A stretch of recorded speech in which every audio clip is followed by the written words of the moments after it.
அன்புக்கினிய சகோதரர்களே, பெரியோர்களே, தாய்மார்களே, வணிக நண்பர்களே, தேசிய தௌஹீத் கூட்டமைப்பு NTF ஜமாத்தின் பல்லாவர பேரவை சார்பாக வட்டி ஓர் வன்கொடுமை என்ற தொடர் பிரச்சாரத்தை தமிழகம் முழுவதும் இந்த பேரமைப்பு நடத்தி கொண்டிருக்கிறது.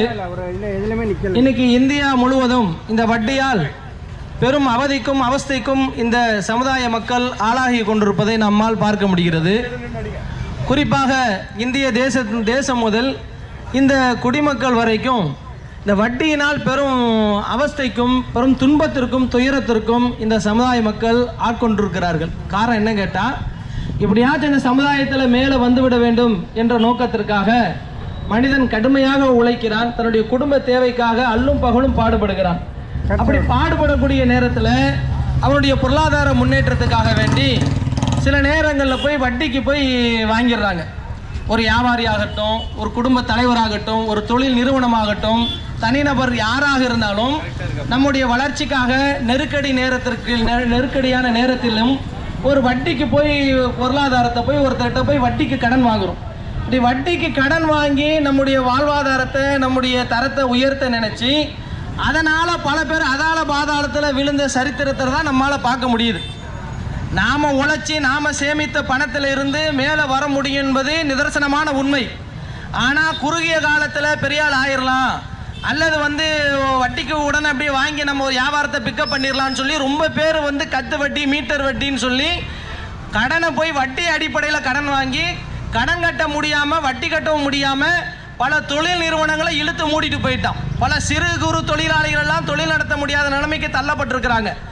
அப்போ ஏன் இந்த வட்டிக்கு வாங்கி இவங்களால மேன்மைக்கு வர முடியலன்னா, வட்டிக்கு வாங்கி உலகமே மேன்மைக்கு வளர முடியாத போது, ஒரு நாடே வளர முடியாத போது தனி நபரால் வட்டிக்கு வாங்கி மேலே வர முடியுமா? ஏன்னா நம்மளுடைய மனநிலை மாற்றம் அடையணும். நம்ம சம்பாதிச்ச பணத்தில் நாம் மேலே வரலாம். நாம் சிறுக சேமித்து வைத்த பணத்தை முதலீடு செய்து நம்ம ஒரு பெரிய ஆள் ஆகலாம். ஆனால் கடனுக்கு வாங்கி அதுவும் அந்த கடனை வட்டிக்கு வாங்கி நாம் ஒரு ஆளாக ஆகிடலாம், ஒரு பெரிய அந்தஸ்து அடைஞ்சிடலாம், பணக்காரனாக மாறிடலாம் என்று பல பேர் பகல் கனவு கண்டு கடனை போய் வட்டிக்கு வாங்கி அதை நாள் வட்டிக்கு மீட்டர் வட்டிக்கு கத்து வட்டிக்கெல்லாம் வாங்கி வட்டி கட்ட முடியாம முதலும் போய் உள்ளதும் போய் சொல்லுவாங்களே, பிடிச்ச மீனும் போய் பொட்டி மீனும் போய் பல பேர் நடுத்தெருவுக்கு வந்த காட்சியை பார்க்கிறோம். பல பேர் வட்டி கட்ட முடியாம நாடு விட்டு நாடு தலைமறைவாக தப்பித்து ஓடக்கூடிய காட்சியை பார்க்கிறோம். பல நாடுகள் வட்டி கட்ட முடியாம உலக நாடுகிட்ட அடமான வைத்து அரஸ்டான கதையை பார்க்கிறோம். இப்படி வட்டினால உலக நாடுகளையே நிர்வாகம் செய்ய முடியாத பொழுது சராசரி மனிதர் நம்மளால எப்படிங்க வட்டிக்கு வாங்கி மேல வர முடியும்? வீடு கட்டுறதாகட்டும், ஒரு நிலம் வாங்குவதாக இருக்கட்டும், ஒரு வியாபாரத்துக்கு போய் கடன் வாங்குவதாக இருக்கட்டும், எதை போய் நீங்க வங்கியில கடனுக்கு வட்டிக்கு வாங்கினாலும் அந்த வட்டி கட்ட முடியாம 190 பேர் அவங்க வட்டி கட்ட முடியாம நடுத்தெருவுக்கு வந்ததாகத்தான் சரித்திரமே தவிர யாரும் முன்னேறியதாக சரித்திரமே இல்லை. ஆக நமக்கு மனிதனுடைய பேராசை தான் இந்த வட்டியில போய் நம்மளை விலை செய்யுது என்பதை சிந்தித்து பார்க்கணும். எந்த அளவுக்கு மனிதர்கள் வட்டி மீது இன்னைக்கு பேராசை உடையவர்களாக இருக்கிறாங்கன்னா, மனிதனுடைய பேராசை தான் அவனுடைய அழிவுக்கு காரணம். மனுஷன் அழிஞ்சு போறானா அதுக்கு காரணம் யாரு? யாரும் அவன் கையை பிடிச்சி இழுத்துட்டு போய் அவனை குழியில தள்ளல, தன்னுடைய பேராசை தான் அவனை குழியில தள்ளி இருக்கு. பேங்க்ல போட்டு 6% 7% வட்டி கொடுக்குறான் பத்தலன்னு சொல்லி தனியார் நிதி நிறுவனத்தில் போய் பணத்தை போடுறாங்க, 30% வட்டி கிடைக்கின்ற. தமிழ்நாட்டில் பொறுத்த வரைக்கும் 9 லட்சம் மக்கள் தனியார் நிறுவனத்தில் போய் தங்களுடைய பணங்களை முதலீடு செய்து அந்த முதலீடுக்கு வட்டியும் கிடைக்காம மூலமும் கிடைக்காம தமிழகத்தில் மட்டுமே 14,000 கோடி நிதி நிறுவனங்கள் மோசடி செஞ்சிருக்கிறான். இந்த போன வாரம் நீங்க நியூஸ் சேனல்ல பாத்தீங்களா? மயிலாப்பூர்ல இருக்கக்கூடிய தனியார் நிறுவனத்தில் தன்னுடைய பணத்தை எல்லாம் போய், அதாவது 1 லட்ச ரூபாய் இன்வெஸ்ட்மெண்ட்ல பண்றானவங்க மாசம் 30,000 உங்களுக்கு வட்டி கொடுக்குறேன்னு சொல்லுவான். 1 லட்ச ரூபா போட்டா 30,000 வட்டி, 5 லட்ச ரூபா போட்டா உங்களுக்கு 1 லட்ச ரூபா வட்டி, 1.5 லட்ச ரூபா வட்டின்னு ஆசை வார்த்தை காட்டின உடனே கையில் இருக்கிற பணத்தை கொண்டு போய் முன்ன பின்ன தெரியாத நிதி நிறுவனத்தில் போடுறீங்க. அப்படி நிதி நிறுவனத்தில் நீங்க அந்த பணத்தை போட்டா கடைசியில் 5 வருஷம் 10 வருஷம் இவன் எத்தனை வருஷம் நடத்தி இருக்கிறான்? மயிலாப்பூர்ல நடத்தினவன் 90 வருஷம் நடத்தின நிதி நிறுவனம் சுருட்டிட்டு ஓடிட்டான். அப்ப மக்கள் எல்லாம் நீங்க சிந்திக்க வேண்டாமா? அதிகமான வட்டிக்கு ஆசைப்பட்டு தனியார் நிதி நிறுவனங்கள்ல போட்டு பணத்தை இழக்கிறோம், வங்கியில போட்டு பணத்தை இழக்கிறோம். இப்படி வட்டிக்கு பேராசைப்பட்டு பிறருடைய பணத்தை சாப்பிடக்கூடிய மனநிலைக்கு இந்த பொதுமக்கள் என்னைக்கு தள்ளப்பட்டார்களோ அன்னைக்கே இந்த நாடு நாசமா போயிருச்சு. அது இல்லாம பல பொதுமக்கள் என்ன நினைக்கிறோம், வீடுகளுக்கு தேவையான சாமான் செட்டு வாங்கணுமா, இஎம்ஐல போய் சாமான் செட்டு வாங்குறீங்க, கார் வாங்குறீங்க, பைக் வாங்குறீங்க, டிவி வாங்குறீங்க, செல்போன் வாங்குறீங்க, மிக்சி வாங்குறீங்க, ஏசி வாங்குறீங்க, ஃப்ரிட்ஜ் வாங்குறீங்க. சொந்த பணத்துல சம்பாரிச்சு வாங்கினா பரவாயில்ல, கடனா போய் வாங்குறீங்க, இஎம்ஐல போய் வாங்குறீங்க. இஎம்ஐ கட்ட முடியலன்னா வீட்டுல வந்து தூக்கிட்டு போயிடுறானா? அப்ப எதுக்கு இந்த பேராசை, எதுக்கு இந்த பெருமை, எதுக்கு இந்த பகட்டு? அப்ப இந்த மாதிரி வட்டிக்கு வாங்கி வியாபாரம் பண்ணாலும் விருத்திக்கு வர மாட்டேங்குது. வட்டிக்கு வாங்கி லோன் போட்டு வீடு கட்டினாலும் வீடை வந்து ஜப்தி பண்ணிட்டு போயிடுறான். இஎம்ஐல போய் நீங்க சாமான் செட்டு வாங்கினாலும் 4 மாசம் டிவி கட்டாட்டா வண்டியை தூக்கிட்டு போயிடுறான். அப்ப மனிதராகிய நம்ம சிந்திக்கணும், நாம இறைவன் நமக்கு எதை வருமானமாக கொடுத்தானோ அதை வைத்து வாழ நீங்க பழகணும். எந்த நாடுமே வட்டிக்கு வாங்கி முன்னேறாது, வட்டிக்கு வாங்கி குடும்ப விருத்திக்கு வராது, ஒரு சமுதாய விருத்திக்கு வர முடியாது. வட்டியை கைவிடுங்க. நாம சம்பாதிச்ச முதல்ல இருந்து வியாபாரம் பாருங்க. நாம சேமித்த பணத்துல இருந்து நமக்கு வீட்டுக்கு தேவையான சாமான வாங்குங்க. வட்டிக்கு வாங்கி கடனுக்கு வாங்கி கடனை அடைச்சிடலாம், வட்டி அழிச்சிடலாம்னா நீங்க வட்டியை கொடுக்க முடியாது. இஸ்லாம் தெல்ல தெளிவாக சொல்கிறது, திருமறை குர்ஆன், யமஹக்குல்லாஹு ரிபா வ யுர்பி ஸதகாத். அல்லாஹ் வட்டி அழிக்கின்றான், தான தர்மத்தை வளர செய்கிறான். வட்டிக்கு வாங்கினா அது விருத்திக்கு வராது. அது ஒருத்தனுடைய வயிற்றெரிச்சல் இல்லையா? வட்டிக்கு கொடுக்கிறோம், யாராச்சும் மன மகிழ்ச்சியோட கொடுக்கிறோமா? வயிறு எறிஞ்சு கொடுக்கிறோம், மனம் வெதும்பி கொடுக்கிறோம், ஆதங்கத்தோட கொடுக்கிறோம். அநியாயமா 1 லட்சம் வாங்கின கடனுக்கு இவ்வளவு வட்டியை போடுறானே சாபமிட்டு கொடுக்குறீங்க. வட்டிக்கு வாங்கி தின்றவெல்லாம் மனித மிருகங்கள். இந்த மனித மிருகங்கள் ஒட்டுமொத்த மனிதர்களுடைய ரத்தத்தை குடிக்கக்கூடிய இவர்களை ஓரங்கட்டுங்க. நீங்க வட்டிக்கு வாங்கி தொழில் செய்வதை நிறுத்துங்க. வட்டிக்கு வாங்காம நம்மளால தொழில் செய்ய முடியும், வட்டிக்கு வாங்காம நம்மளால குடும்பம் நடத்த முடியும். ஆனா நம்மள இன்னைக்கு சமூகத்துல விளம்பரத்துல பல பேர் நம்மள பேராசையை நமக்கு ஊட்டிட்டான். வண்டியில போனாதான் கௌரவம், காரு வச்சிருந்தாதான் மதிப்பு, மாடி வீட்டுல குடியிருந்தாதான் கௌரவம் என்று சொல்லி போலியான மரியாதையை இந்த சமூகத்தில் பெறுவதற்காக வேண்டி நம்மளை போய் இன்னைக்கு கடனுக்கு வட்டிக்கு வாங்குற நிலைமையில தள்ளி இருக்கிறான் இந்த அரசாங்கம், இந்த போலி நிறுவனங்கள், இந்த கார்பெட் நிறுவனங்கள். பொதுமக்களாகிய நாம என்ன சிந்திக்கணும்? கூழானாலும் குடித்து குடி, கண்டையானாலும் கசக்கி கட்டு என்ற அடிப்படையில் பொதுமக்களே வட்டிக்கு வாங்கி வியாபாரம் செய்யாதீர்கள், வட்டிக்கு வாங்கி வீடு கட்டாதீர்கள், வட்டிக்கு வாங்கி நிலம் வாங்காதீர்கள், வட்டிக்கு வாங்கி வண்டி வாங்காதீர்கள். இது எதிலுமே உங்களுக்கு கை கொடுக்காது. வட்டிக்கு வாங்கினவர்கள் மண்ணை கவியதாக தான் சரித்திரமே தவிர வட்டிக்கு வாங்கி முன்னேறியதாக யாருமே நீங்க பார்க்கவே முடியாது. வட்டிக்கு வாங்கி தின்றான அவன் நல்லா இருப்பான், நம்ம வட்டிக்கு கொடுத்து தின்றான்ல அந்த வட்டி கடைக்காரன் அவன் நல்லா இருப்பான், வட்டிக்கு கொடுத்தவன் இவன் நல்லா இருக்கிறான். வட்டிக்கு எவன் வட்டி கட்டுறானா அவன் மண்ணதான் கவுறான். அப்ப அன்புக்குரிய சகோதரர்களே, இந்த நாடு வீழ்ச்சிக்கு முக்கிய காரணமும் இந்த சமுதாயத்துடைய வீழ்ச்சிக்கு காரணமும் இந்த வட்டி என்பதனால தான். எதெல்லாம் மனித குலத்துக்கு தீங்கு விளைக்குமோ, எதெல்லாம் மனித குலத்திற்கு கேடு விளைவிக்குமோ அதையெல்லாம் இஸ்லாம் அடிப்படையிலே தடை செய்கிறது. இஸ்லாம் மனித குலத்துக்கு தீங்கு விளைக்கக்கூடிய மதுவை தடை செய்கிறது, சூதை தடை செய்கிறது, அதுபோல இந்த வட்டியும் தடை செய்கிறது. அப்ப மனிதனுக்கு எதெல்லாம் தீங்கும் கேடும் விளைவிக்குமோ எல்லாத்தையும் இஸ்லாம் தடை செய்கிறது. அந்த அடிப்படையில் வட்டி என்பது ஒரு பொருளாதார சுரண்டல், அது ஒரு மோசடி, அது ஒரு சூதாட்டம். ஒரு மனிதனை சுரண்டி ஒரு மனிதன் வாழக்கூடியதை இஸ்லாம் ஏற்றுக்கொள்ளாது.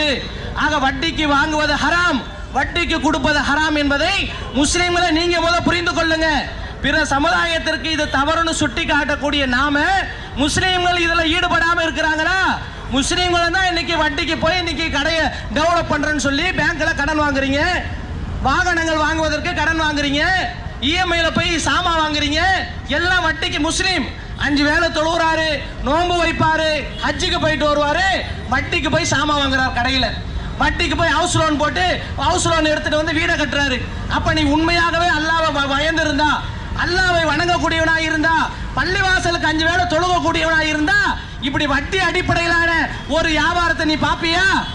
மறுமையில உனக்கு நரகத்துல கொண்டு போய் தள்ளுமே, அந்த பயம் வேண்டாமா? நபிகள் நாயகம் என்ன சொன்னார்கள்? ஆக்கில ரிபா வ மூக்கிலஹு வ காத்திபஹு வ ஷாஹிதைஹி. வட்டியை உண்பவன், உண்ண கொடுப்பவன், அதற்கு கணக்கு எழுதுபவன், அதற்கு சாட்சியா இருப்பவன் பாவத்துல சரிப்பங்க என்று சொன்னார்களே நாயகர் ஸல்லல்லாஹு அலைஹி வஸல்லம். அப்ப முஸ்லீமாக இருந்து கொண்டு வட்டிக்கு போய் நீங்க வண்டி எடுக்கிறீங்க, லோன் போட்டு வீடு கட்டுறீங்க, லோனுக்கு வாங்கி பிள்ளைங்களை படிக்க வைக்கிறீங்க. அப்ப அதுல ஹராம்னு உங்களுக்கு தெரியாதா? எதை அல்லாஹ் ஹராமாக்கி இருக்கிறானோ அல்லாஹ் அதுல பரக்கத்து செய்வானா? அல்லாஹ் எதை அழிப்பேன்னு குர்ஆன்ல சொல்றானோ அதுக்கு நீங்க வக்காலத்து வாங்க முன்வருவீர்களா? அப்ப முஸ்லீம்களே, நீங்க முதல்ல அல்லாஹ்வை பயந்து கொள்ளுங்கள். 5 வேளை தொழுதா மட்டும் பத்தாது, நோன்பு வைத்தால் பத்தாது. ஹராமான வழியில நான் சம்பாதிக்க மாட்டேன், ஹராமான முறையில் நான் பொருளாதாரம் ஈட்ட மாட்டேன், ஹராமான முறையிலேயே என்னுடைய வாழ்க்கையை முன்னேற்ற பாதையில் கொண்டு போவதற்கு நான் வட்டிக்கு வாங்க மாட்டேன் என்று நீங்கள் முடிவெடுங்கள். நபிகள் நாயகம் ஸல்லல்லாஹு அலைஹி வஸல்லம் எவ்வளவு வறுமையில வாழ்ந்தாங்க, சஹாபாக்கள் எவ்வளவு வறுமையில இருந்தாங்க. அவங்க இந்த மாதிரி தான் வட்டிக்கு வாங்கினாங்களா? வட்டி கொடுக்கிறேன் அவன் கதை வேற. வட்டி வாங்கி தின்றான அவனை இஸ்லாம் கடுமையா கண்டிக்கிற, அவன் நிரந்தர நரகவாசின்னு சொல்லுது. வட்டி கொடுக்கிறிய, வட்டி கட்டுறிய, முஸ்லீமாக இருந்து கொண்டு வியாபாரத்துக்கு தாங்க வாங்குற, என்ன பண்றதுங்கன்னு சொல்லி வட்டிக்கு வாங்கி வியாபாரத்தை முதலீடு செய்யக்கூடிய வியாபாரிகளே, வட்டிக்கு வாங்கி வீடு கட்டக்கூடிய முஸ்லீம்களே, வட்டிக்கு வாங்கி 2 வீலர் கார் வாங்கக்கூடிய முஸ்லீம்களே, அதுல உங்களுக்கு பரக்கத்து செய்யப்படாது. இது என்னுடைய சொல்லல்ல, அல்லாஹ்வுடைய சொல்லு, ரசூலுடைய சொல்லு. யார் ஹராமான முறையில் பொருளாதாரம் ஈட்டுகிறானோ அவனுக்கு அல்லாஹ் பரக்கத்து செய்ய மாட்டான். நபிகள் நாயகத்துடைய எச்சரிக்கை. அப்போ இந்த உலகத்தை, மனித குலத்தை கெடுக்க வந்த இந்த நாசமத்து போன வட்டியை ஒழிக்க பாடுபடக்கூடிய முஸ்லிம்களாக இருந்து கொண்டு இந்த வட்டிக்கு நாம துணை போகலாமா? இந்த வட்டி எதிர்க்கக்கூடியதுல முஸ்லிம்கள் முன்னிலை வகிக்க வேண்டுமா இல்லையா? அப்ப அன்புக்குரிய சகோதரர்களே, அப்போ நீங்க கேட்கலாம், அப்ப நாங்க கஷ்டப்படும் பொழுது எங்களுக்கு யார் பொருளாதாரம் கொடுத்து உதவுறாங்கன்னு? யாருமே நமக்கு உதவி செய்ய வரல என்பதற்காக வேண்டி நம்ம டாஸ்மாக் கடை நடத்தலாமா? அப்ப விபச்சார விடுதி நடத்தலாமா? யாருமே எனக்கு உதவிக்கு வரலங்க, அதெல்லாம் ஹராமா சம்பாதிக்க போறேன்னு ஒரு முஸ்லீம் சொல்லலாமா? உனக்கு வறுமை இருந்தாலும் கஷ்டம் இருந்தாலும் ஹராமான முறையில் நீ சம்பாதிக்க கூடாது, இஸ்லாம் தடுக்குது. அப்படி வறுமை இருந்தா கஷ்டம் இருந்தால் அதை நீ சகித்து கொண்டால் உனக்கு மறுமையில கூலி உண்டு என்ற நம்பிக்கை உடைய முஸ்லீமே இப்படி வட்டிக்கு வாங்கி தொழில் பார்த்தால் என்ன நியாயம்? வட்டிக்கு வாங்கி வீடு கட்டினால் என்ன நியாயம்? நீ அந்த வறுமையை சகித்து கொண்டால், அந்த கஷ்டத்தை பொறுத்து கொண்டால் நாளை மறுமையில் அல்லாஹ் உனக்கு கூலி தருவான் என்று உங்களுக்கு போதிக்கப்படுகிறதா இல்லையா? உங்களுடைய ஒவ்வொரு சிரமத்திற்கு அல்லாஹ் மறுமையில உங்களுக்கு தரஜாவை உயர்த்துவான் என்று நபிகள் நாயகம் சொன்னார்களா இல்லையா? ஒரு காலில் குத்தக்கூடிய முள்ளுக்கு கூட உனக்கு சவாபு உண்டுன்னு சொன்ன இந்த மார்க்கத்தில் இருக்கக்கூடிய முஸ்லீம் தனக்கு வறுமை இருக்கு, கஷ்டம் இருக்கு, அதனால வட்டிக்கு வாங்கி நான் தொழில் பார்க்கிறேன், வட்டிக்கு வாங்கி நான் வீடு கட்டுறேன்னு சொன்னா இது நீ பொய் சொல்ற, அல்லாஹ்வை நம்பாம பேசுற. ஒரு உண்மையான முஸ்லீம், அல்லாஹ்வை நம்பக்கூடியவன், நபியை நேசிக்கக்கூடியவன் யாராக இருந்தாலும் வட்டிக்கு துணை போக மாட்டான். நபியை விட நீங்க எல்லாம் கஷ்டப்பட்டுட்டீங்களா? சஹாபாக்களை விட நாம எல்லாம் கஷ்டப்பட்டுட்டோமா? ஒருவேளை உணவு இல்லாம நபித்தோழர்கள் பள்ளிவாசல்ல சுருண்டு கிடக்கலையா? எங்க வீட்டுல 3 மாசம் ஆயும் அடுப்பு எரிக்கலன்னு நபித்தோழர்கள் சொன்னார்களே, ரசூலுல்லாஹ் வீட்டுல 3 மாசம் ஆயும் அடுப்பு எரிக்கலன்னு. அந்த அளவுக்கு ஏழ்மையில வறுமையில நபிகள் நாயகம் இருந்த வரலாறு உங்களுக்கு ஜும்மா பயான்ல இமாம் போதிக்க தானே செய்கிறார். இதையெல்லாம் பார்த்த பிறகு கூட முஸ்லிம்களே, நீங்க வட்டிக்கு துணைக்கு போகலாமா? வட்டிக்கு வாங்கி வியாபாரம் பார்க்கலாமா? வட்டிக்கு வாங்கி வீடு கட்டலாமா? இது ஹராம். அது அல்லாஹ் பரக்கத் செய்ய மாட்டான். அப்ப அல்லாஹ்வை பயந்து இந்த ஹராமான தொழிலை விட்டு வெளியேறுங்கள். அப்பொழுதுதான் அல்லாஹ் உங்களுடைய வருமானத்தில் பரக்கத்தை செய்வான். முஸ்லீம்கள் வட்டியோடைய நிழல்ல இல்லாம சொந்த உழைப்பை கொண்டு வாழ்ந்தால்தான் பிற சமுதாயத்திற்கு நாம் ஒரு முன்னோடியாக இருக்க முடியும். இப்ப நாம போய் ஒருத்தர் பிற சகோதரர்கிட்ட இந்த பிரச்சாரத்தை சொன்னா என்ன சொல்லுவாங்க? பாய், முஸ்லீம்கள் நீங்க கரெக்டா இருக்கிறீங்களா? நீங்க முதல்ல வட்டிக்கு வாங்காம இருக்கிறீங்க, நம்மள பார்த்து கேட்பாங்க. அப்ப இந்த சமுதாயத்திற்கு ஒரு தீமையை தடுக்க கடமைப்பட்ட முஸ்லீம் அந்த தீமையை செய்தால் இந்த சமுதாயத்தை யார் நெறிப்படுத்துவது? வட்டியை குறித்து பொதுமக்களுக்கு விழிப்புணர்வு ஏற்படுத்த வேண்டும். ஏன்னா அந்த வட்டியினால பல குடும்பங்கள் கொலைக்கு தூக்குல தொங்குறான், விஷத்தை குடிச்சு சாகுறான், கலெக்டர் ஆபீஸ்ல போய் தீ குளிக்கிறான். இவ்வளவு கொடுமைக்கு காரணம் இந்த வட்டி, இந்த கட்டு வட்டி. இந்திய அரசாங்கம் தடை செய்த இந்த கட்டு வட்டி, வட்டி எல்லாம் மனித சமுதாயத்திற்கு கேடு விளைவிக்கும் என்பதை மக்களுக்கு உறக்க சொல்ல கடமைப்பட்ட இஸ்லாமிய சமுதாயமே, இந்த வட்டி என்னும் தீமையில இருந்து நீ முதல்ல விடுபடு. அதுக்கு பிறகு இந்த சமுதாயத்தை இது தீமை என்று சொல்லி அவர்களுக்கு நீ வழிகாட்டு என்று கூறிக்கொண்டவனாக எங்கள் பிரச்சாரத்தை நாங்கள் நிறைவு செய்து கொள்கிறோம். எல்லா புகழும் ஏக இறைவன் ஒருவனுக்கு.